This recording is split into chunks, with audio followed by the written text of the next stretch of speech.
Cześć! Po 4 latach eksploatacji laptop mojej córki wymaga drobnej renowacji. Jest to model HP Pavilion 14BK007NW. Padła w nim bateria, dodatkowo czuć, że się przegrzewa, przez co często wentylator wchodzi na wysokie obroty i czasami niepokojąco terkocze. Być może też będzie wymagał wymiany. Konfiguracja tego laptopa nadal daje radę, więc stwierdziłem, że warto w niego zainwestować parę złotych, aby przywrócić mu dawną świetność. Aby dostać się do baterii, musimy zdemontować dolną pokrywę.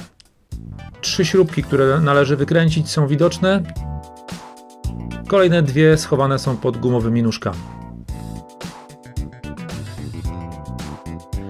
Najtrudniejszy etap to podważenie krawędzi pokrywy, aby wyczepiły się z zatrzasków.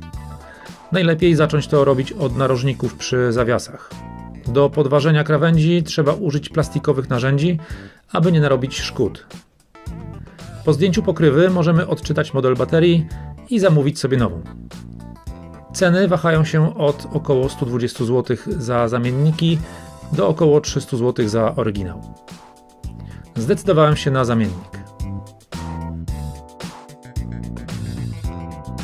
Układ chłodzenia okazał się mocno zabrudzony. Pomiędzy radiatorem a wentylatorem nazbierała się dość gruba i zbita warstwa kurzu. Stwierdziłem, że zanim zamówię nowy wentylator, dokładnie wszystko wyczyszczę i sprawdzę, czy głośne terkotanie będzie nadal słyszalne. Okazało się, że wszystko wróciło do normy.